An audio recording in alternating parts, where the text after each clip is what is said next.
మన ప్రభువును రక్షకుడైన యేసుక్రీస్తు నామములో చేరవచ్చిన దేవుని పిల్లలందరికీ నా హృదయపూర్వక వందనాలు తెలియజేస్తున్నాను.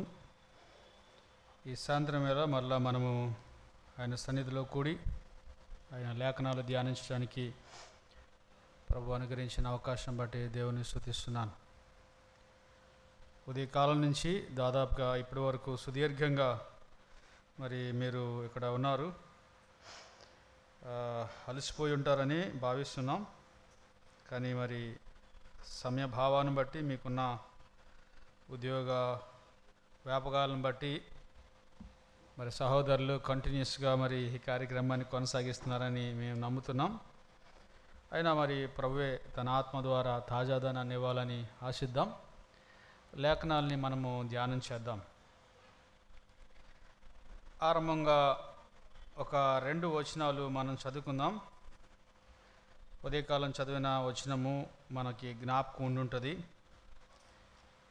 రోమాపత్రిక 8వ అధ్యాయం 29వ వచనాన్ని ఆరంభంగా చదువుకుందాం. ఉదయకాలం కొంత సమయభావాన్ని బట్టి వేగంగా వెళ్ళడం జరిగింది.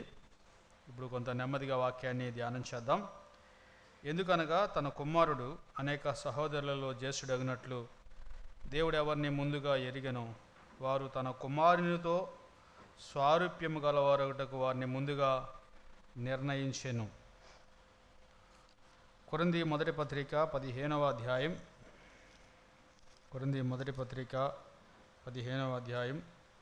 45వ వచనం. ఇందు విషయమై ఆదాము మొదటి మనుషుడు జీవించు ప్రాణి ఆయను అని వ్రాయబడి ఉన్నది. కడపటి ఆదాము జీవింపచేయు ఆత్మ ఆయను. హెబ్రీ పత్రిక 12వ అధ్యాయం మొదటి 2 వచనాలు మనం చదువుకుందాం. ఇంత గొప్ప సాక్షి సమూహము మేఘం వలె మనను ఆవరించి ఉన్నందున మనము కూడా ప్రతి భారమును సులువుగా చిక్కులు పెట్టు పాపమును విడిచిపెట్టి విశ్వాసమునకు కర్తయు దాన్ని కొనసాగించువాడునైన యేసు వైపు చూచుచు వాని ఎదుట ఉంచబడిన పందెములో ఓపికతో పరిగెత్తుదుము. ఆయన తన ఎదుట ఉంచబడిన ఆనందము కొరకై అవమానమును నిర్లక్ష్యపెట్టి సిలువను సహించి దేవుని సింహాసనం యొక్క కుడిపార్శ్వమున ఆసీనుడై ఉన్నాడు. ప్రార్థన చేసి దేవుని మాటలు మనము ధ్యానం చేద్దాం. ప్రార్థన. పరిశుద్ధుడా, ప్రేమ కలిగిన ప్రభువా, ఘనమైన మా దేవా, మీకు వందనాలు. ఈ అంత్య దినాల్లో అపాయకరమైన కాలముల్లో మేము ఉన్నాం.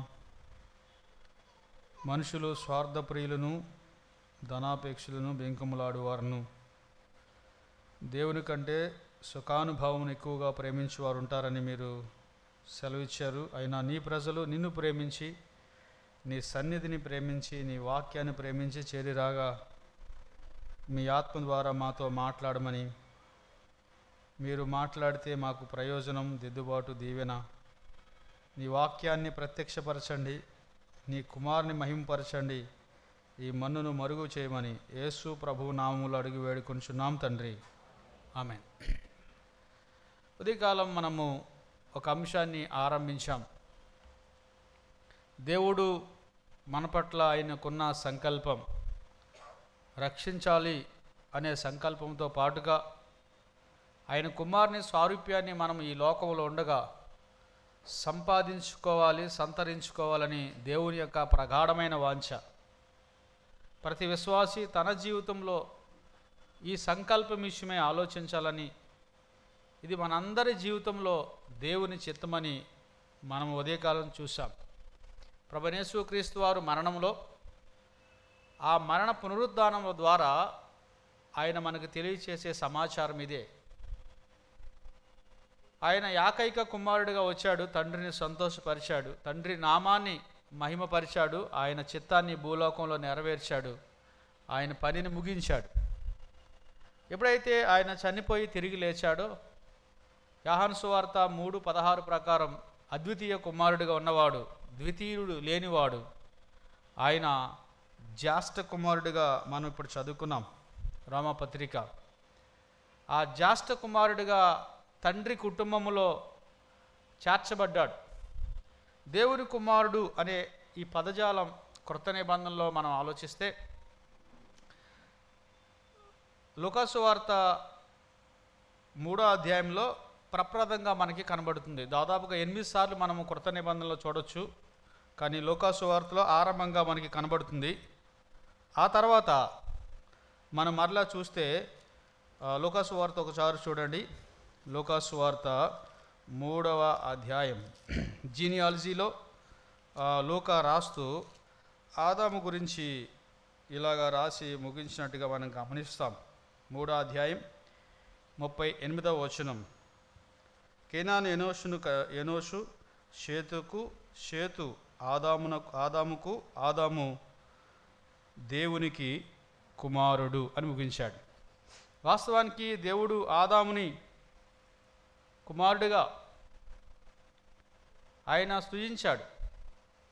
ఆదాము దేవుడు ఇచ్చిన మహిమను, దేవుడిచ్చిన కుమారత్వాన్ని, ఆ దేవుడిచ్చిన ఘనతను పోగొట్టుకున్నవాడుగా మనం గమనిస్తున్నాం. మరణము ఆదాము ద్వారా ఈ లోకంలోనికి సంక్రమించింది అని రోమపత్రిక మనం గమనిస్తాం. రోమపత్రికలో చాలాసార్లు ఈ మాటలు మనం చూడవచ్చు. 5వ అధ్యాయము 12వ వచనం చూడండి. మరణము ఆదాము ద్వారా లోకంలోనికి వచ్చిందని చాలా స్పష్టంగా చెప్పాడు.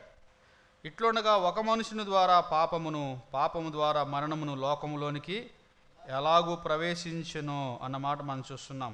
అలాగనే మనుషులందరూ పాపం చేసినందున మరణం అందరికీ సంప్రాప్తమయ్యను. ఒక మనుషుడు ఆదాము ద్వారా మరణము లోకములోనికి వచ్చింది అని మనం గమనించాం. ఉదయకాలం మానవుడు 3 విభాగాలుగా తయారు చేయబడ్డాడు.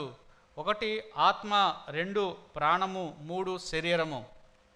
మరణము ఆరంభమైనప్పుడు మొదట దాని యొక్క ప్రభావం ఆత్మ మీద పడింది. కాబట్టి ఆదాము ఆదిమనే నిశ్చయముగా చనిపోయాడు. ఆత్మ మృతస్థితికి వెళ్ళిపోయింది. దేవునితో అనుసంధానించగలిగేది, దేవునితో సంభాషించగలిగేది, దేవునితో సమయాన్ని గడపగలిగింది ఆత్మలోనే. అందుకే క్రొత్త నిబంధనలో ప్రభువు చెప్పాడు, నన్ను ఆరాధించువారు ఆత్మతోనూ సత్యంతోనూ ఆరాధిస్తాడని చెప్పాడు. శరీరము, ప్రాణము కొంతవరకు అవసరమే, కానీ సరిగా దేవునితో అనుసంధానించబడాలంటే మనం ఆత్మీయంగా వెలిగించబడిన వారుగా ఉండాలి, పునర్జీవం పొందిన వారుగా ఉండాలి. కాబట్టి ఆదాము ఆత్మీయంగా చనిపోయాడు. తర్వాత తన ప్రాణములోనికి ఈ యొక్క మరణము సంక్రమించినట్టుగా మనం గమనిస్తాం. చివరిగా తన దేహము కూడా మరణాన్ని అనుభవించింది. ఆదికాండంలోనే ఆరంభంలోని మరణం యొక్క క్రూరత్వం మనం గమనిస్తాం. మరణం యొక్క క్రూరత్వం లేదా మరణం యొక్క భయంకరత్వము మనము గమనించవచ్చు.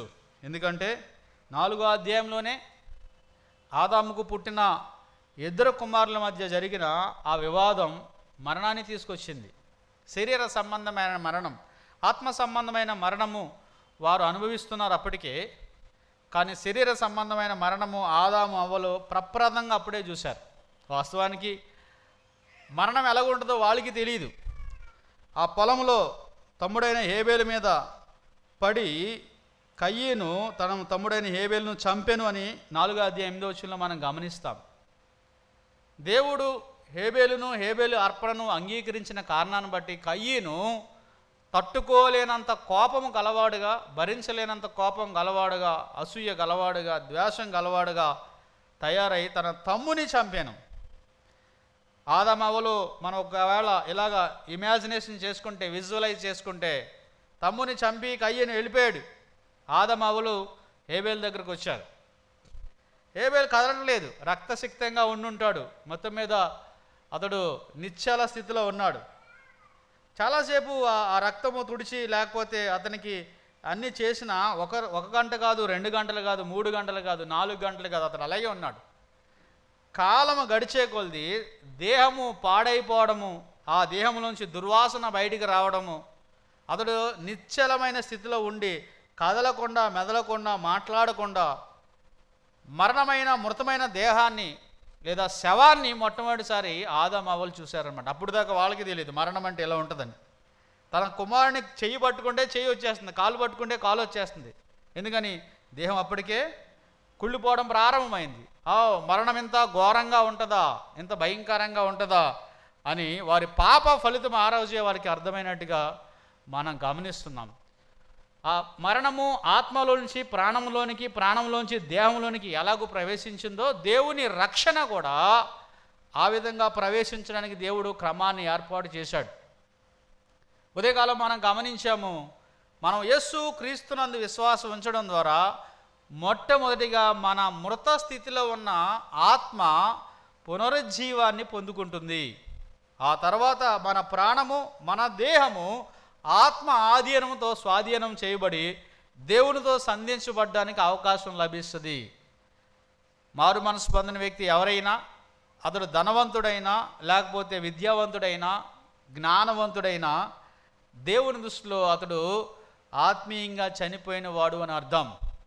ఇప్పుడు ఆత్మ ప్రభు స్వారూప్యంలో మార్చబడింది యేసు ప్రభువునందు విశ్వాసం ఉంచిన వెంటనే. అయితే మన శరీరము అలాగే ఉంది. ఆయన వచ్చినప్పుడు ఆయన కుమారుని స్వారూప్యంలోనికి మలచబడుతుంది. లేదా మనం చనిపోయిన ఆ మృత స్థితిలో నుంచి మహిమ దేహాలుగా లేచే ఆ రోజు రాబోతుంది. కానీ ఇప్పుడు ఆయన కుమారుని స్వారూప్యము ఎక్కడ ఏర్పడాలంటే మన మనసు మారి నూతన మగడం వలన రూపాంతరం చెందాలి అని చెప్పాడు. కాబట్టి ఈ యొక్క ప్రాణము అనే స్థాయిలో, మనసు అనే స్థాయిలో, హృదయం అనే స్థాయిలో అనుదినము ఒక ట్రాన్స్ఫర్మేషన్ జరుగుతుంది. దీన్నే థియలాజికల్గా మనం అంటే దాన్ని ఏమంటారంటే శాంటిఫికేషన్ అంటారనమాట. అనుదినము మనం పవిత్రీకరించబడ్డాం, అనుదినం మనం పరిశుద్ధపరచుకోవడం, దేవుడిచ్చిన సదుపాయాలు ఇక్కడ అనేకమైనవి మనం గమనిస్తున్నట్టుగా మనం గమనిస్తాం. అయితే ఆదాము దేవుని కుమారుడు. ఇప్పుడు రెండు కుటుంబాలు, ఇద్దరు వ్యక్తులను మీ దృష్టికి నేను తీసుకురావాలని ఆశపడుతున్నాను. ఒకటి, రెండు కుటుంబాలు ఈ లోకంలో ఉన్నాయి. ప్రపంచం అంతటిని కూడా బ్రాడ్గా మనం డివైడ్ చేస్తే 2 ఫ్యామిలీస్ ఉన్నాయన్నమాట. ఒకటి మొదటి ఆదాము కుటుంబము, రెండవది కడపటి ఆదాము కుటుంబం. అదే దైవ గ్రంథంలో మనం ఇందాక చదువుకున్నట్టుగా మొదటి మనుషుడు, తర్వాత రెండవ మనుషుడు అనే మాట కూడా మనం చదువుతున్నాం. చూడండి, కొరింథీ పత్రిక 15వ అధ్యాయం, మొదటి పత్రిక 15వ అధ్యాయము 45వ వచనం. 45వ వచనం. ఇందు విషయమై ఆదామును మొదటి మనుషుడు. దీంట్లో మనకి ఎవరికి సందేహం లేదు. ఆదాము మొదటి మనుషుడా కాదా? నిస్సందేశంగా అందరూ మొదటి మనుషుడు అని చెప్తారు. అయితే మనకి సందేహం ఎక్కడ కలిగిద్దంటే, జీవించు ప్రాణి ఆయనని వ్రాయబడినది, కడపటి ఆదాము జీవింపచేయు ఆత్మ ఆయను. 46 కూడా చదువుదాం. ఆత్మ సంబంధమైనది మొదట కలిగినది కాదు, ప్రకృతి సంబంధమైనదే మొదట కలిగినది, తర్వాత ఆత్మ సంబంధమైనది. 47 మొదటి మనుషుడు భూ సంబంధి అయి మట్టి నుండి పుట్టినవాడు. ఇప్పుడు చూడండి, రెండవ మనుషుడు పరలోకం నుండి వచ్చినవాడు. ఇక్కడ రెండు పదజాలాలు పరిశుద్ధాత్మను వాడుతున్నాడు. మొదటి ఆదాము, కడపటి ఆదాము. రెండవది మొదటి మనుషుడు, రెండవ మనుషుడు. మొదటి ఆదాము దేవుడు చేసి నేలమట్టితో నరుని నిర్మించిన ఆ ఆదాము గురించే రాయబడింది. ఈ కడపటి ఆదాము ప్రభువైన యేసుక్రీస్తు. మొదటి మనుషుడు దేవుడు చేసిన ఆ మట్టి బొమ్మ, లేకపోతే దాంట్లో వాయువును ఓదగా జీవాత్మ ఆయను అన్న దాని గురించి రాయబడింది. కానీ ఈ రెండవ మనుషుడు ఎవరండి? ప్రభువైన యేసుక్రీస్తు. మొదటి మనుషుడు అంటే మనకు సందేహం ఏం లేదు, కానీ రెండవ మనుషుడు అన్నప్పుడే మనకు కొంచెం సమస్య. ఆదాముకి యేసుక్రీస్తుకి మధ్య ఇంకా మనుషులు ఎవరు లేరా? చాలామంది మనుషులు ఉన్నారు. ఆదాముకి యేసుక్రీస్తుకి మధ్య ఉన్న మనుషులు కోట్ల మంది ఉన్నారు. అసలు బైబిల్ పండితుల ప్రకారం నోవాహు దినాల్లో చాలామంది జనాభా ఈ భూమి మీద విస్తరించారు అని రాయబడింది. విస్తారమైన జనాభా ఉన్నారు, విస్తారమైన మనుషులు ఉన్నారు. కానీ పరిశుద్ధాత్ముడు ఇద్దరిని మాత్రమే మనుషులుగా చిత్రీకరిస్తున్నాడు. దానికి గల కారణాలు మనం ఆలోచిస్తే మొట్టమొదటిది, ఆదాము దేవుని పోలికలో దేవుని స్వరూపంలో తయారు చేయబడిన పాపము లేని మనుషుడు. ఏ మనుషుడండి? పాపం అనేది ఆదాములో లేదు. పాపము ఆదాము చేసి తెచ్చుకున్నాడు. పాపముతో పుట్టినవాడు కాదు ఆదాము, పాపరహితుడు. అలాగని పరిశుద్ధుడు కాదు, నిష్కల్మషుడు. ఆదాము పాపము లేనివాడుగా దేవుడు పుట్టించాడు. దేవుని స్వారూప్యంలో దేవుని పోలికలో ఆదామును తయారు చేశాడు. పాపము లేని మొదటి మనుషుడు ఆదాము. ఇంకా అక్కడి నుంచి లెక్క వేస్తే పాపము లేని రెండవ మనుషుడు యేసుప్రభువే. మిగతా వాళ్ళు ఎవరైనా కానీ ఆదాము బీజము ద్వారా పుట్టిన వారు ఎవరైనా సరే, ఆదాము బీజములో పాపం ఉన్నది, ఆదాము బీజములో ఆత్మ చనిపోయిన మృతస్థితి ఉన్నది. ఆదాముకు పుట్టిన వారందరూ కూడా ఆదాము లాంటి వారే. అందుకే అక్కడ చెప్పింది, మట్టి నుండి పుట్టినవాడు ఎట్టివారో మిగిలిన వారు కూడా అట్టివారే. అక్కడ చాలా స్పష్టంగా రాయబడింది, మట్టి నుండి పుట్టినవారు ఎట్టివారో. మనం కూడా ఆదాము సంబంధులు కూడా అట్టివారే అని మనం 47వ వచనం చూస్తాం. భూ సంబంధి అయిన వాడు మట్టి నుండి పుట్టినవాడు అన్నాడు. కింద చూడండి, మట్టి నుండి పుట్టినవాడు ఎట్టివాడో మట్టి నుండి పుట్టినవారును అట్టివారే. అంటే ఆదాముకు జన్మించిన వారు ఎవరైనా సరే, ఇప్పుడు ఆదాముకు జన్మించిన వారు ఎవరైనా ఉన్నారా? ఎక్సెప్ట్ యేసుక్రీస్తు. యేసుక్రీస్తు ఒక్కడే ఆదామునకు జన్మించలేదు. యేసుక్రీస్తు పరిశుద్ధాత్మ చేత గర్భము ధరించబడిన వాడై ఈ లోకములోనికి ఆయన వచ్చాడు. ఈ ఇద్దరు వ్యక్తులు ఒక 2 కుటుంబాలని ఈ లోకంలో స్థాపిస్తున్నారు. ఈ రాత్రి వేళ నువ్వు ఏ కుటుంబంలో ఉన్నాలో తేల్చుకోవాలి. ఆ ప్రశ్నకు సరైన సమాధానం చెప్పకుండా ఈ యొక్క స్థలాన్ని విడిచి వెళితే మన అంత దౌర్భాగ్యులు మరొకరు ఉండరు. నీవు ఆదాము కుటుంబంలో ఉన్నావా? మొదటి ఆదాము కుటుంబంలో ఉన్నావా? మొదటి మనిషి కుటుంబంలో ఉన్నావా? కడపటి ఆదాము కుటుంబంలో ఉన్నావా? రెండవ మనిషిని ఆ కుటుంబంలో ఉన్నావా? భూ సంబంధి అయిన వాని కుటుంబంలో ఉన్నావా? పరలోకం నుండి వచ్చిన వాని యొక్క కుటుంబంలో ఉన్నావో మనం తేల్చుకోవాలి. ఆ ప్రశ్నకు జవాబు మనం సరిగా చెప్పగలిగితే మన ఆధ్యాత్మికమైన అభివృద్ధి దాని మీద ఆధారపడి ఉంటుంది. కారణం ఏంటంటే చాలామంది ఆధ్యాత్మికంగా పెరగట్లేదు, ఆధ్యాత్మికంగా అభివృద్ధి పొందట్లేదు, లేఖనాలు అర్థం కావట్లేదు, పాపాన్ని జయించలేకపోతున్నారు, లోకాన్ని జయించలేకపోతున్నారు, ఒకే పాపంలో పదే పడుతున్నారు. కారణం ఏంటో తెలుసా? వాళ్ళు నిజంగా మారు మనసు పొందలేదు. ఒకవేళ మారు మనసు పొందిన వ్యక్తిలో దేవుని బీజం ఉంటుంది అని రాయబడింది. దేవుని బీజం ఉంటుంది.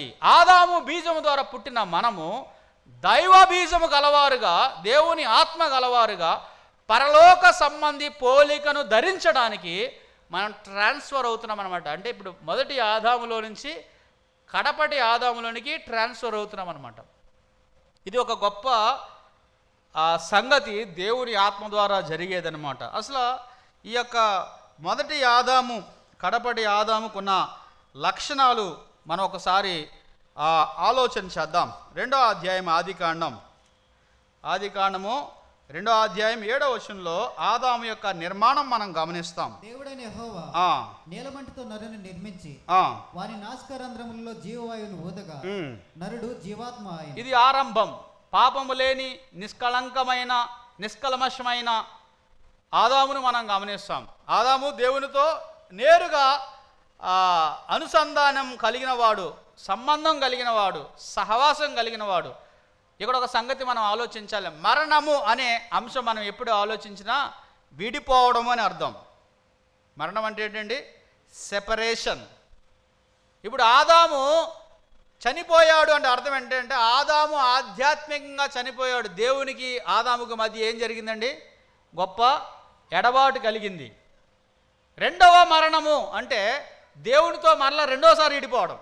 ఆల్రెడీ ఆత్మీయంగా ఇడిపోయాం, ఇప్పుడు ఆత్మ మృతస్థితిలో ఉంది. శాశ్వత కాలం దేవుడు లేని స్థలం, ఆ పాతాళంలోనికి వెళ్ళడమే దేవునితో విడిపోవడమే మరణము. శరీరంతో ప్రాణం విడిపోతే దేహానికి ఎలాగ మరణము? దేవునితో మొట్టమొదటిసారి విడిపోయినప్పుడు అది ఆధ్యాత్మికమైన మరణము. దేవునితో ఇక శాశ్వత కాలం విడిపోతే కనుక అది రెండవ మరణము.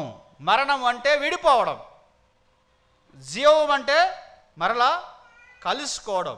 కాబట్టి ఈ యొక్క సాయంత్రం వేళ ఆదాము తయారు చేయబడ్డాడు, ఆదాము నిర్మించబడ్డాడు, ఆదాము మరలా జీవాన్ని పోసుకుని ఈ లోకంలో జీవించడం ఆరంభించాడు. అయితే ఆదాము చేసిన పాపమును బట్టి మనందరికీ కూడా ఆదాము బీజం మనలోనికి వస్తుంది. కాబట్టి కొన్ని లక్షణాలు ఈ యేసు ప్రభుకి మొదటి మనుషుడు అని పేరు ఎందుకు వచ్చింది, రెండవ మనుషుడు అనే పేరు ఎందుకు వచ్చింది, లేదా కడపటి ఆదాము అనే పేరు ఎందుకు వచ్చింది అన్న విషయాన్ని మనం ఈ యొక్క సాయంత్రం వేళ స్పష్టంగా తెలుసుకోవాలి.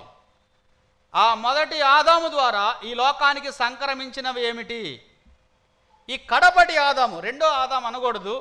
బైబిల్ ప్రకారం ఇద్దరు ఆదాములు ఉన్నారు. మొదటి ఆదాము, కడపటి ఆదాము.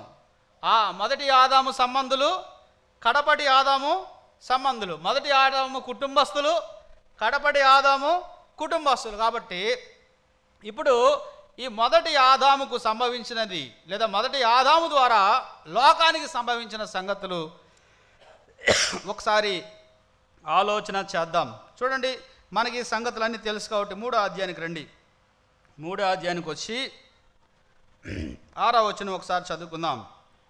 స్త్రీ ఆ వృక్షము ఆహారమునకు మంచిదియు, స్త్రీ ఆ వృక్షము ఆహారమునకు మంచిదియు, కన్నులకు అందమైనదియు, వివేకమిచ్చు రమ్యమైనదియు ఉండుట చూచినప్పుడు ఆమె దాని ఫలములలో కొన్ని తీసుకొని తనతో పాటు తన భర్తకును ఇచ్చెను, అతడు కూడా తినెను. ఈ వచనాన్ని చాలా సందర్భాల్లో మనం ధ్యానించాం. ఇక్కడ జరిగిన ఆ పైన రాయబడిన విషయాలు మనకు తెలుసు. అపవాది స్త్రీతో మాట్లాడుతున్నట్టు మనం గమనించాం. మానవునికి స్వచిత్తము అనేది దేవుడిచ్చిన గొప్ప ఆయుధం. నీవు నిర్ణయించుకునే అవకాశం దేవుడు మనకి ఇచ్చాడు. ఒకవేళ స్వచిత్తమే లేకపోతే మనకి కంప్యూటర్కి పెద్ద తేడా ఉండదు, మనకి ఒక మిషన్కి పెద్ద తేడా ఉండదు. దేవదూతలకు స్వచిత్తం లేదు. అందుకే బైబిల్లో రాయబడింది, దేవుని దూతలు అగ్ని జ్వాలలుగాను వాయువులుగాను వారు పనిచేస్తారని హెబ్రీ పత్రికలో మనం గమనిస్తాం. కాబట్టి నిన్ను స్వచిత్తము గలవాడిగా చేశాడు. సాతాను కూడా ఆ యొక్క చెట్టు యొక్క వృక్షఫలము గురించి వివరించాడే కానీ తెచ్చి నోట్లో పెట్టలేదు. మనం అతన్ని కూడా నిందించడానికి అవకాశం లేదు. బలవంతంగా నోట్లో పెట్టాడా? జస్ట్ ఈ explained about the tree and the fruit. That is లై. ఏదేమైనప్పటికీ అది అబద్ధమైన అందంగా చెప్పాడు. ఈమె దానికి ఆకర్షించబడింది. అవి తీసుకుని తన ఇష్టపూర్వకంగా తిన్నట్టుగా మనం గమనిస్తున్నాం. తనతో ఉన్న ఆదాముకి కూడా ఇచ్చినట్టుగా మనం గమనిస్తున్నాం. ఫస్ట్ థింగ్, ఆదాముకు ఉన్న లక్షణం ఏంటంటే ఇక్కడ మనం చూస్తే డిజోబీడియన్స్, అవిధేయత అనేది మొదటి ఆదాము పిల్లలందరిలో ఉంటుందండి, పుష్కలంగా. మనం ఆదాము పిల్లలని నిరూపించుకోవడానికి పెద్ద టెస్ట్ ఏం అవసరం లేదు.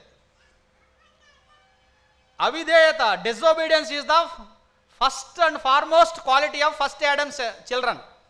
మొదటి ఆదాము పిల్లలందరికీ పుష్కలంగా ఉండేది అవిధేయత. చూడండి, పిల్లలు పుట్టినప్పటి నుంచే తల్లిదండ్రులకు అవిధేయత చూపించడం నేర్చుకుంటారు. ఎవరు చెప్పారు? ఎవరు చెప్పక్కర్లేదు.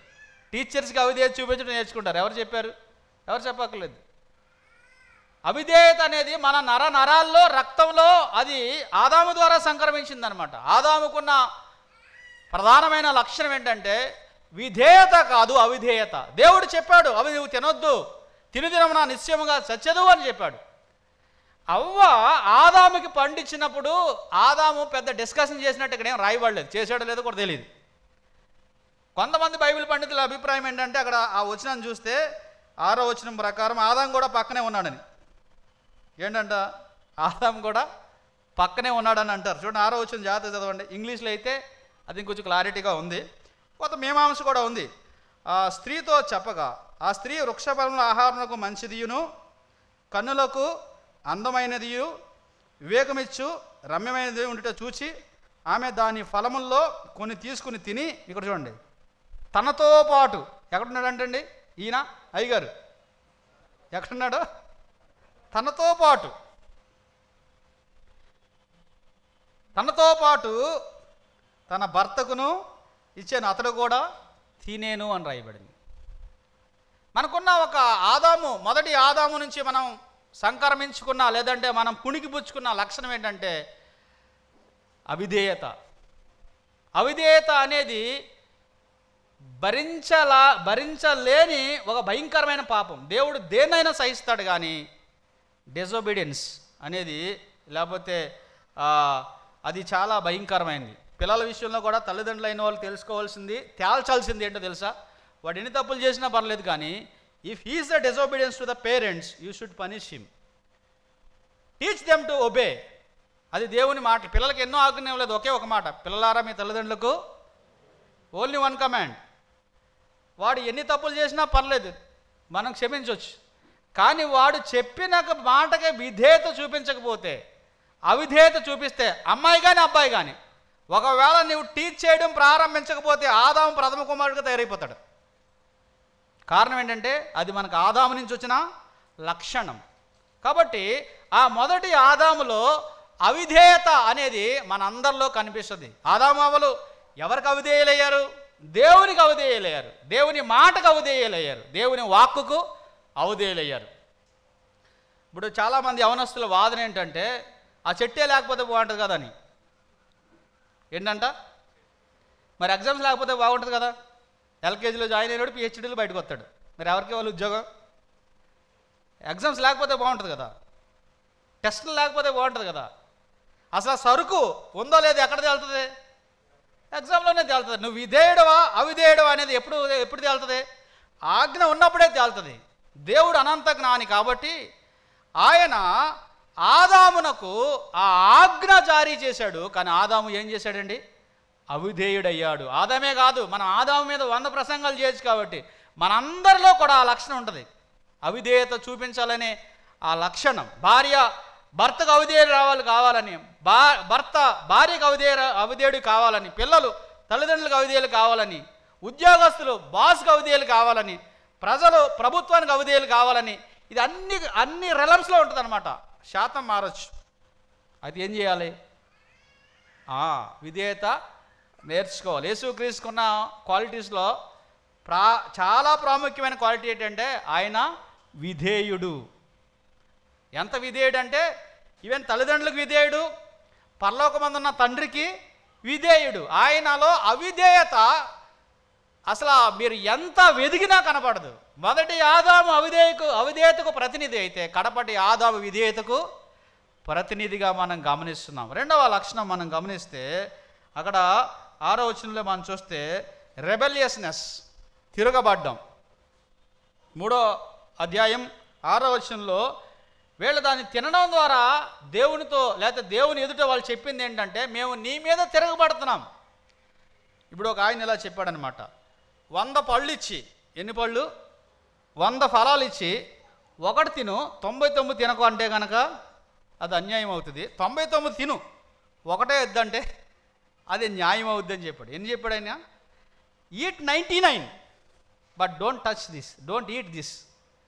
99 ఇస్తే ఒకటి మాత్రం కాదంటే దాన్నే మనం చేయడానికి, దాని మీదే మనం తిరగబడ్డానికి, దాని మీదే మనము తిరుగుబాటు చేయడానికి మనం ప్రయత్నం చేస్తున్నాం. తిరుగుబాటు స్వభావం ఆదాము పిల్లలది, గుర్తుపెట్టుకోండి. మొదటి ఆదాము పిల్లలందరిలో ఏముంటుందండి? భయంకరమైన తిరుగుబాటు. ఇది ఎవరి నుంచి వచ్చింది? సాతాను నుంచి వచ్చింది. సాతాను ఏం చేశాడు? పైన ఘనకార్యం చేశాడా? ఏం చేశాడు?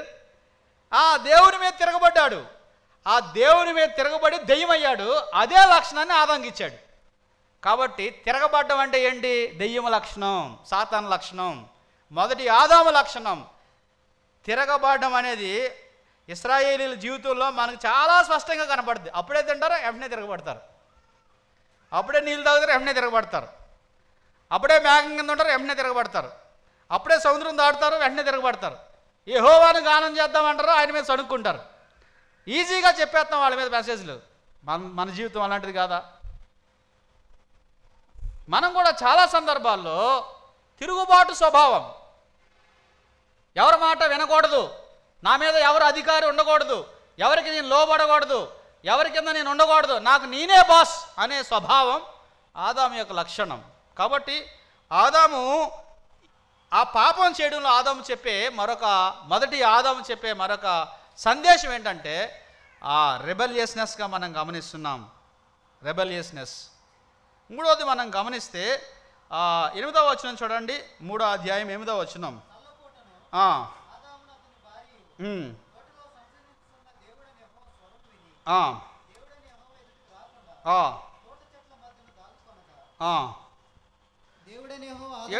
ఏడు చదువుదాం. అప్పుడు వారిద్దరి కన్నులు తెరవబడెను. వారు తాము దిగంబరులమని తెలుసుకొని అంజూరపాకులు కుట్టి తమకు కచ్చడములను చేసుకొనిరి. చాలు. కప్పుకునే స్వభావం ఆదాముదండి. ఆదాముకున్న మరొక స్వభావం, మొదటి ఆదాముకున్న మరొక స్వభావం ఏంటంటే పాపం చేస్తాడు కానీ ఒప్పుకోడు. ఏం చేస్తాడు? You want to cover it. కప్పుకోవడం అనేది ఆదాముకున్న స్వభావం అన్నమాట. దేంతో కప్పుకున్నాడండి? ఆకులు. ఎంతవరకు కప్పుతీయో ఆకులతో కప్పుకుంటున్నాడు. అంజూరపు ఆకులతో కచ్చడాలు చేసుకున్నాడంట. తన పాపానికి పరిష్కారం తానే కనుక్కోవాలి అని ప్రయత్నం చేసేది మొదటి ఆదాం పిల్లలు. అందుకే రకరకాల ప్రయత్నాలు చేసి రకరకాల విధానాలు కనుక్కున్నారు ప్రపంచం అందట్లో. వీళ్ళందరూ ఆదాం పిల్లలే. వారి పాపాలు వాళ్లే కప్పుకోవాలి, వాళ్ళ పాపాలు వాళ్లే బాగు చేసుకోవాలని రకరకాల ప్రయత్నాలు. ఏ ప్రపంచం ఏ మూలకెళ్ళినా ఆదాం పిల్లలందరూ చేసే పని ఏంటంటే పాపం చేశారు కదా ఒప్పుకుంటే పోద్ది, పాపం చేశారు కదా దేవుని దగ్గరికి వస్తే పోతుంది. కానీ వీళ్ళు ఏం చేస్తున్నారు? కప్పుకుంటున్నారు. యేసు ప్రభు భూలోకంలోకి వచ్చిన తర్వాత ఆయన శపించింది ఒకే ఒక చెట్టుని. ఏం చెట్టు అండి అది? ఏ చెట్టు? అంజూరపు చెట్టు. బాగా చెప్పారు. ఇంకా కొంచెం కరెక్ట్గా చెప్పండి ఎవరైనా. ఆకులు గల అంజూరపు చెట్టు. అది ఆకులు గల అంజూరపు చెట్టు. ఎందుకని? ఆశపడి ఆకలి కొని అక్కడికి వెళ్ళాడు. ఆకులు ఉన్నాయి కానీ ఏం లేవు, ఫలాలు లేవు. అంజూరపు చెట్టుకి అది అంజూరపు చెట్టు అంజూరప పళ్ళ కాలము కాదు అని కూడా రాయబడింది. అంజూరపు చెట్టుకున్న ఒక లక్షణం ఏంటంటే అది ఆకులు వస్తే దాంతోపాటు ఏం రావాలి? ఫలాలు కూడా రావాలి. దానికి ఉన్న నేచర్ అనమాట. అది వసంతకాలంలో ఆకులు వస్తే ఆకులతో పాటు ఏమొస్తాయి? ఫలాలు వస్తాయి. ఆ చెట్టు నిండా ఆకులు ఉన్నాయి అంటే దాంట్లో ఖచ్చితంగా పళ్ళు ఉండాలి. కానీ ఈ చెట్టు విచిత్రంగా స్వభావానికి విరుద్ధంగా ఆకులు ఉన్నాయి కానీ ఏమి లేవు, ఫలాలు లేవు. ఆదాము తన దిగంబరత్వాన్ని తన పాపాన్ని కప్పుకోవడానికి ఆకులు తెచ్చుకున్నాడు, అంజూరపు ఆకులు. యేసుక్రీస్తు ఆకులను ఏం చేశాడండి? ఆకులు గల చెట్టుని శపించాడు. నీ యొక్క ప్రయత్నాలు శాపగ్రస్తమైనవి. ఆ ఆకులు యోధా మతపరమైన కార్యాలకు, మతపరమైన నీతికి, మతపరమైన వ్యవహారాలకు ప్రతీక. యోధా మతము ద్వారా వాళ్ళు ఏం చేస్తున్నారు? ఆకుల్లాగా ఉన్నాయి కానీ దాంట్లో నిజమైన ఫలాలు కనిపించట్లేదు. కాబట్టి ఆదాములో ఉన్న మూడవ లక్షణం మనం గమనిస్తే తన పాపానికి రెమెడీ తానే కనుక్కోవాలి అనుకుంటున్నాడు. దొరికిద్దా? చేయగలవా? తన సహోదరుణ్ణి కుళ్ళు చూడకుండా బ్రతికించగలిగిన వాడు ఎవడైనా ఉన్నాడా? మీ పాపాలు మీరే తీసుకోగలరా అంటే జవాబు నో అని వస్తుందన్నమాట. కాబట్టి ఆదాము స్వభావం కలిగిన వారే దేశాలు, విదేశాలు, రకరకాల ప్రాంతాలు, సుదీర్ఘమైన ప్రాంతాలకు వెళ్ళి ఏదో విధంగా వారి ప్రయత్నాల ద్వారా, వారి యొక్క ప్రయోగాల ద్వారా, వారి పరిశీలన ద్వారా వారు తమ పాపాలను కప్పుకోవాలని, ఆ పాపాలకు రెమెడీ కనుక్కోవాలని, పరిష్కారం కనుక్కోవాలని ఆదాము పిల్లల ప్రయత్నాలు మనం గమనిస్తున్నాం. 4వ లక్షణం మనం గమనిస్తే 8వ వచనం మనం చూడొచ్చు. ఆదాము, ఆ మొదటి మనుషుడు ఆదాము చల్లపోట దేవుని స్వరం విన్నప్పుడు తోటలో ఏమయ్యాడంటండి? దాక్కున్నాడు అని రాయబడింది. తోటలో ఏమయ్యాడు? దాగుకున్నాడు. నేను అడిగే ప్రశ్నకు మీరు సమాధానం చెప్పాలి. దేవునికి కనిపించకుండా నీవు దాగగలవా? దేవుడు కన్నులకు కనిపించకుండా నీవు దాచుకోగలవా? దేవుడు చూడలేని ప్రాంతానికి నీవు వెళ్ళగలవా? చాలామంది అనుకుంటారు ఆదాము కూడా ఆ చెట్లు లేదా ఆ యొక్క ఆకులు నన్ను దాస్తాయి అనుకున్నాడు. పాతాళం ఆయనకి స్పష్టంగా కనపడుద్దంట. పాతాళమే ఆయనకి స్పష్టంగా కనపడుద్ది. ఆయనకు మరుగై ఉన్న సృష్టమేదియూ లేదు అని బైబిల్లో స్పష్టంగా రాయబడింది. దావీదు అనుకున్నాడు, నేను భూదిగంతముల వరకు వెళ్ళిపోయినా అక్కడ నీవు ఉన్నావు అని రాశాడు. నీ సన్నిధిలో నేను ఎక్కడికి పారిపోదును, ఆకాశంలోనికి వెళ్ళిపోతే అక్కడ నీవు ఉన్నావు, పాతాళంలోకి దిగిపోదాము అక్కడ నీ చెయ్యి నాకు ఉన్నది, నేను నీ ఎదుటి నుంచి వెళ్ళలేను అని చెప్పాడు. దేవునికి కనిపించని స్థలం, దేవుని కన్నులు చారలేని స్థలం, దేవుడు చూడలేని వ్యక్తి, పాపము లేనే లేదు.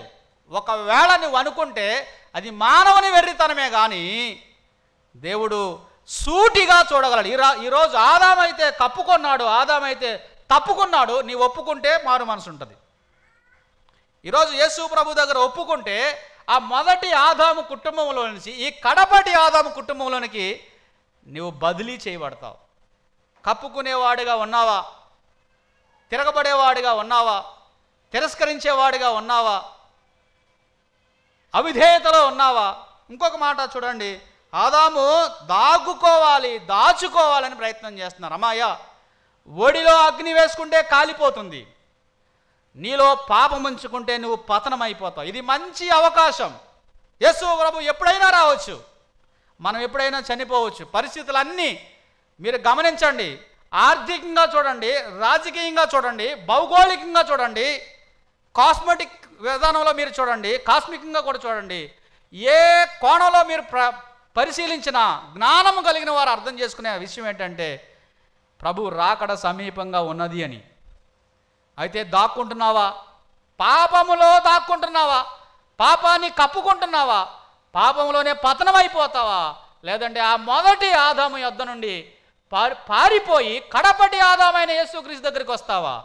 పరలోకం నుండి వచ్చినవాడు, జీవింపచేయు ఆత్మ కలిగిన వాడు, మరణాన్ని జయించినవాడు, మరణపు ముళ్ళును విరిచినవాడు, దేవుని కుడిపార్శ్వమున ఆసీనుడైన వాడు, అంగరంగ వైభవంగా దేవదూతలతో ఈ భూలోకానికి రాబోతున్నవాడు, నిన్ను ఉద్ధరించగలిగిన వాడు, నీ జీవితానికి అర్థాన్ని ఇవ్వగలిగిన వాడు.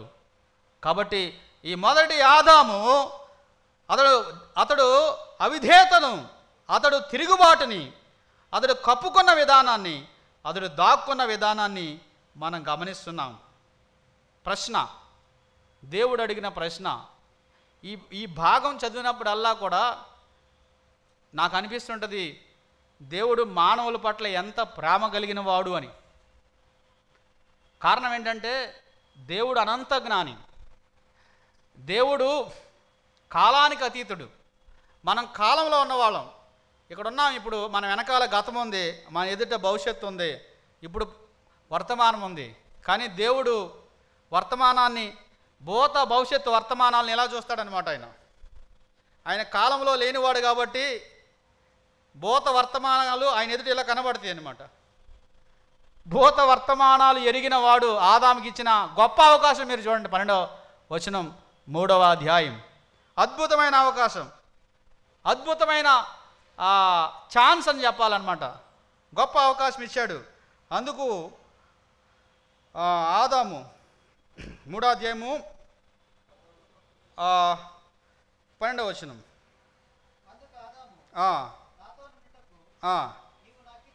11 చదువుదామా? అందుకు ఆయన, నీవు దిగంబరువని నీకు తెలిపిన వాడెవడు?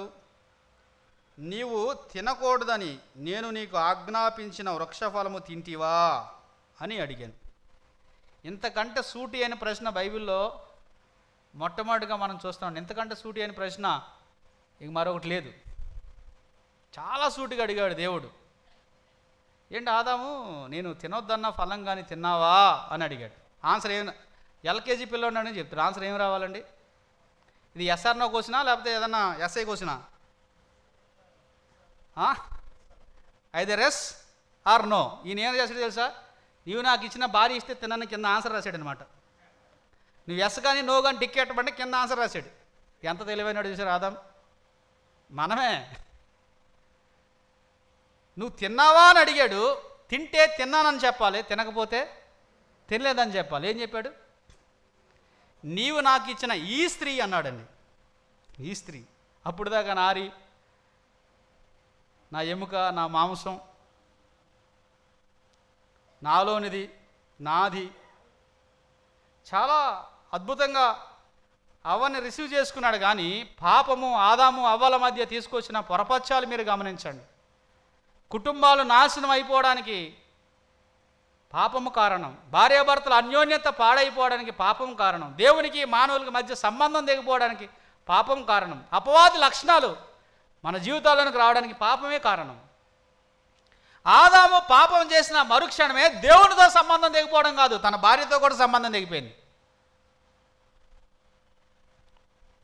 నీవు నాకు ఇచ్చిన ఈ స్త్రీ, చూడండి ఆదాములో ఉన్న మరొక లక్షణం ఇక్కడ మనకు కనపడుతుంది. తన తప్పును సైతం తాను గ్రహించలేని మూర్ఖత్వంలో ఉన్నాడు Adam. Is not able to bear his own mistakes. తన సొంత తప్పులను సైతము తను అంగీకరించలేని స్వభావం. చాలా సందర్భాల్లో భార్యాభర్తల మధ్య ఇదే జగడం. They don't want to accept their own mistakes, they want to put on, లేకపోతే throw it on other person అనమాట. ఇతరుల మీద గెంటేయడానికే ప్రయత్నం చేస్తారు. 99% ఈ పక్కన ఉన్న 1% ఆ పక్కన ఉంటుంది కదా, ఈ 99 ఆ పక్కనే చేస్తారనమాట. ఇప్పుడు ఆదాము నోట్లో ఏమైనా ఈమె కుక్కిందా? కుక్కలేదు కదా. మనం చూసాం, తనతో పాటు ఉన్న తన భర్తకి ఇచ్చాను, ఆయన నిరభ్యంతరంగా తినేను, అదే ఉంది అక్కడ. నాకు అర్థమైంది అది, మీకేమైనా అర్థమైతే తర్వాత చెప్పండి. ఆమె కూడా నిరభ్యంతరంగానే తిన్నది. కానీ ఏం చెప్తున్నాడు? నీవు నాకు ఇచ్చిన ఈ స్త్రీ ఇస్తే తన సొంత తప్పులను అంగీకరించలేని స్వభావం ఆదాము స్వభావం. యేసుక్రీస్తు స్వభావం, ఆయనలో పాపం లేదు, ఆయన పాపం ఎరగడు, ఆయన పాపం చేయలేదు, లోక పాపం అంతా నా మీద వేసేయండి అన్నాడు. అది యేసుక్రీస్తు స్వభావం.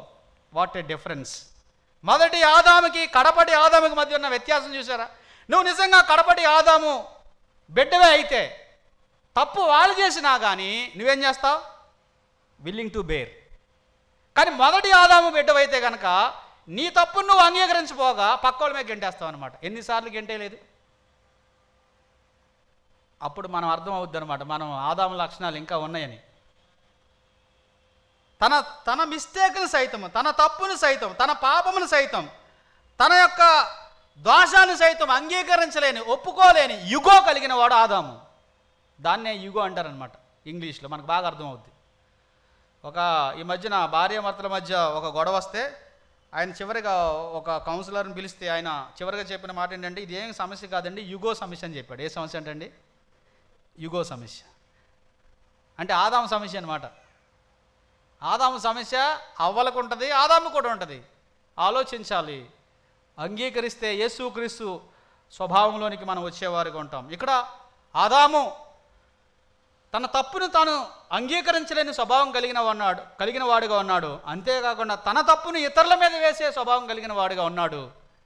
కానీ కడపటి ఆదాము ప్రభు అయిన యేసుక్రీస్తు వారు, ఆయన గురించి చెప్పబడిన మాటలు అమూల్యమైనవి. ఆయన యందు ఏ దోషము నాకు కనబడతలేదని చెప్పాడు పిలాతు. నిర్దోషి అని చెప్పాడు పిలాతు. నిరపరాధి రక్తాన్ని అప్పగించి పాపం చేశానని ఇస్కరియోతు యోధ చెప్పాడు. ఆ నీతిమంతుని విషయమై ఈ పొద్దు నేను బహు ప్రయాసపడ్డాను, కలత చెందానని పిలాతు భార్య చెప్పింది. ఇతడు నిజముగా దేవుని కుమారుడు అని ఆ శతాధిపతి చెప్పాడు.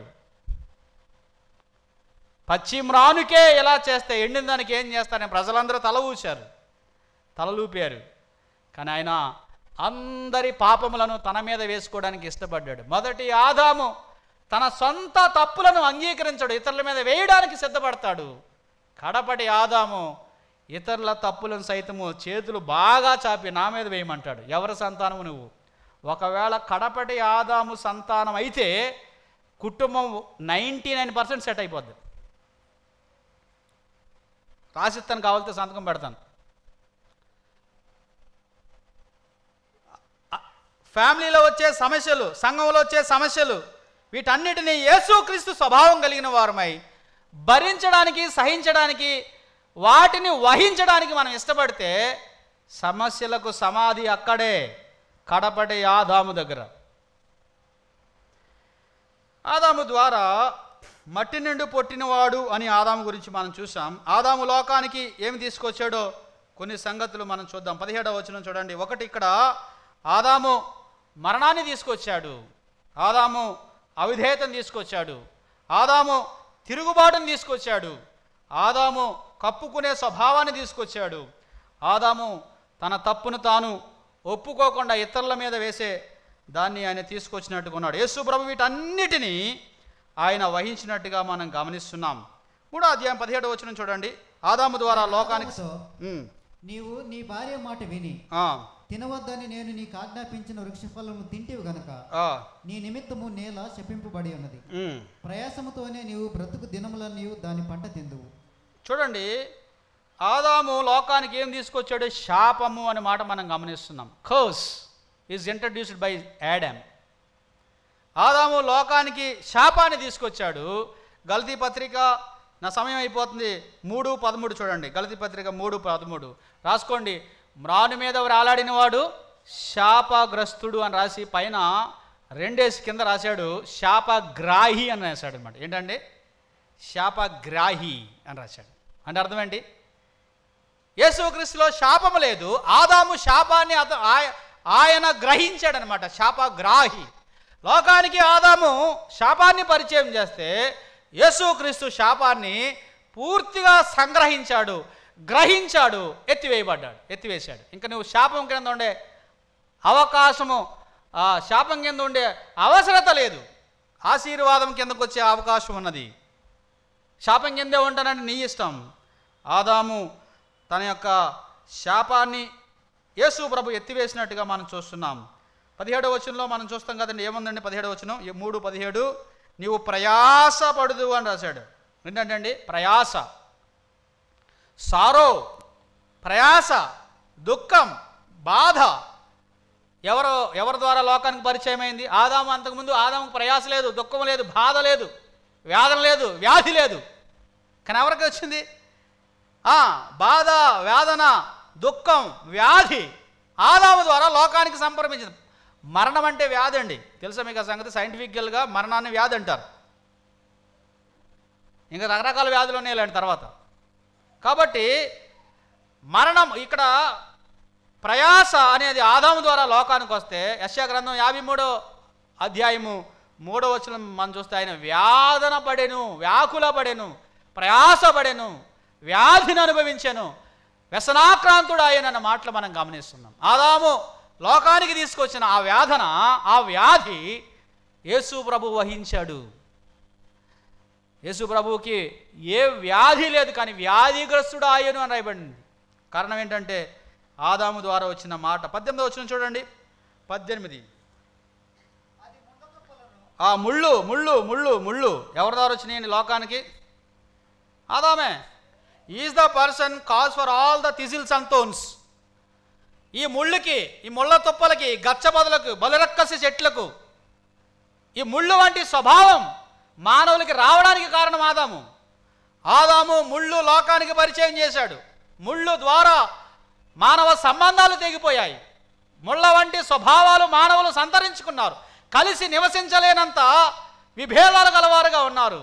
ఆదాము ముళ్ళును లోకానికి పరిచయం చేస్తే యేసుక్రీస్తు ఆ ముళ్ళును శిరస్సు మీద ఆయన ఆవరించాడు. ఒక ముళ్ళ కిరీటాన్ని ఆయన శిరస్సు మీద పెట్టాడు. ఒక రెల్లు తెచ్చి ఆయన చేతిలో ఉంచారని రాయబడింది. రెల్లు అంటే అది ముళ్ళ కర్ర అన్నమాట. ముళ్ళతో ఉన్న కర్రతో కొడితే ఆ చెయ్య దూసుకుని వెళ్ళిపోయింది. ముళ్ళ కిరీటాన్ని ఆయన తల మీద వహించినట్టుగా మనం గమనిస్తున్నాం. ఆదాము తీసుకువచ్చిన ఆ ముళ్ళు ప్రభు అయిన యేసుక్రీస్తు తన యొక్క శిరస్సు మీద అనుభవించాడు. 19వ అధ్యాయం 5వ వచనం ఆయన ముళ్ళ, యోహాను సువార్త 19:5లో చెప్పాడు, ఇదిగో ఈ మనుషుడు అని చెప్పాడు. ముళ్ళ కిరీటము ధరించిన యేసు ప్రభు బయటకు వస్తే ఇదిగో ఆ మనుషుడు అని పిలాతు చెప్తున్నాడు. అర్థమైందా? ముళ్ళు లోకానికి పరిచయం చేసింది ఆదామే, ఆ మొదటి ఆదాము. కానీ ఈ కడబడి ఆదాము ఆ ముళ్ళుని ఏం చేశాడండి? తన శిరస్సు మీద భరించినట్టుగా మనం గమనిస్తున్నాం. 19వ వచనం 3వ అధ్యాయం చూడండి. నీవు నేలకు తిరిగి చేరు వరకు నీ ముఖపు చెమట కార్చి ఆహారం. చెమట పరిచయం చేసింది కూడా ఆదామే. Sweat is introduced by Adam. నేను పాపం చేయలేదు అని మీరు ఎవరైనా అంటే కనుక మీకు చెమట పడకూడదు. అదే చిహ్నం. కాబట్టి ఆదాము లోకానికి ఏం తీసుకొచ్చాడు? చెమట తీసుకొచ్చాడు. చెమటే మనం పాపాత్ములం అని చెప్పడానికి ఒక సూచన. స్వేద కారుతుందంట, చెమట నీ మోకాపు చెమట కారుతుంది. నీ కడుపు నిండాలంటే, నీ డొక్క ఆడాలంటే రెక్కాడాలి అని చెప్పాడు అనమాట. కాబట్టి చెమట కారుస్తావు, ప్రయాసపడతావు.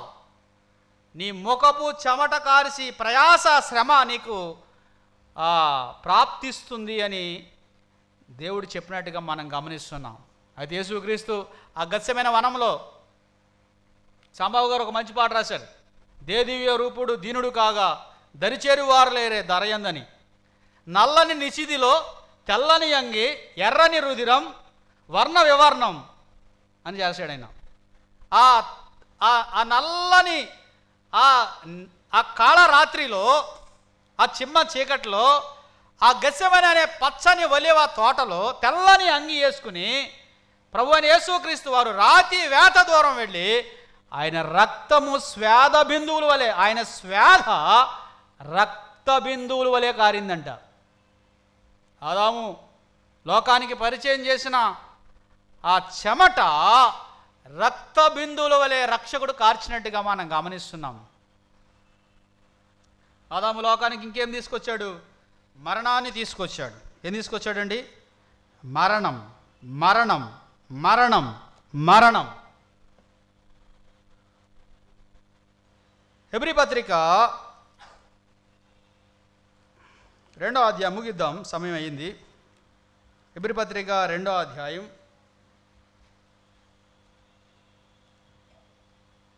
9వ వచనం చదువుదామా? దేవుని కృప వలన ఆయన ప్రతి మనిషిని కొరకు మరణము అనుభవించినట్లు దూతల కంటే కొంచెము తక్కువ వాడుగా చేయబడిన అనుభవించిన కిందేం రాయబడిందండి? యేసు మరణం పొందినందున. కిందేం రాయబడింది? రుచి చూచి అన్నమాట రాయబడిందా? 9 ఆయన మరణమును అనుభవించాడు అని రాసి కిందేం రాశాడండి? రుచి చూశాడు. ఈ టేస్టెడ్ ద డెత్. మరణాన్ని రుచి చూశాడండి ఆయన. ఆదాము ద్వారా లోకానికి ఏమొచ్చింది? మరణం వచ్చింది. ఆ మరణాన్ని రియల్గా టేస్ట్ చేసింది ఎవరో? ప్రభువైన యేసుక్రీస్తు. ఆయనలో మరణం లేదు, మరణము తగిన హేతువు కూడా లేదు. నా పాపాన్ని బట్టి రక్షకుడు మరణాన్ని రుచి చూశాడండి. ప్రతి మనిషిని కొరకు ఆయన మరణాన్ని అనుభవించాడు.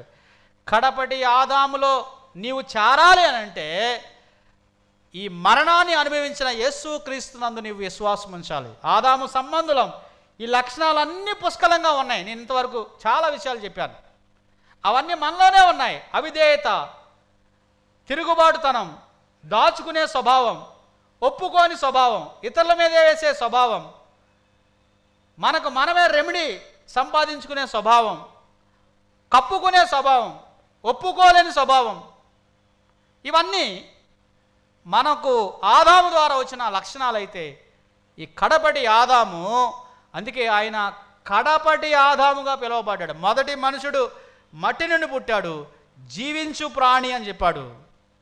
రెండవ మనుషుడు పరలోకం నుండి వచ్చాడు, జీవింపచేయు ఆత్మ అన్నాడు. మొదటి ఆదాము నుండి ఉన్నవారు ఎలాగో మట్టివారు, కడపటి ఆదాము నుండి వచ్చిన వారు అలాగే ఉంటారు, పరలోక సంబంధులుగా ఉంటారు అని చెప్పాడు. ఈ సాయంత్రం వేళ మొదటి ఆదాము స్వభావాన్ని, లక్షణాలని, సుగుణాలను కలిగి ఉన్న నీవు, ఆ పర్యవసానాలు అనుభవించవలసిన నీవు నేను కడపటి ఆదాముగా దిగి వచ్చి వాటన్నిటికీ పరిష్కారాలను ఆయన కనుగొని తన దేహం మీద వహించి ఒక గొప్ప మార్గాన్ని తెరిచాడు. అది జీవము గలది, నూతనమైనది. ప్రభువైన యేసుక్రీస్తు తెరిచిన మార్గం, అది రక్షణ మార్గం. ఈరోజు అయ్యా ఆ ఆదాము నేనే, ఆ అవ్వను నేనే, ఆ వ్యక్తిని నేనే, ఆ దుర్మార్గపు లక్షణాలు కలిగిన వాడును నేనే, నా పాపాలు క్షమించండి, రక్షకా నన్ను జీవింపచేయండి అని నీవు అంగీకరిస్తే నువ్వు బదిలీ చేయబడతావు. అప్పుడు ప్రోగ్రెస్. మనము ఆయన స్వారూప్యంలోకి మలచబడాలి అని అంటే ఫస్ట్ ఫ్యామిలీ బదిలీ చేయబడాలి. ముందు ఆ మొదటి ఆదాము కుటుంబంలో ఉన్న నీవు కడబడి ఆదాము కుటుంబంలో చేర్చబడాలి, దేవుని కుమారుడుగా దేవుని కుమార్తెగా అంగీకరించబడాలి. ఆ తర్వాత ఆధ్యాత్మికమైన అభివృద్ధి, క్రీస్తు స్వారూప్యం నఖశిఖాల ఏర్పడడానికి దేవుడిచ్చిన వాక్యం అనే సదుపాయం, ఆత్మ అనే సదుపాయం, సంఘం అనే సదుపాయం ద్వారా నీవు మార్చబడుతూ ఉంటావు, రూపాంతరం చెందుతుంటావు. తలవంచండి, ప్రార్థన చేద్దాం. చిన్ని ప్రార్థన.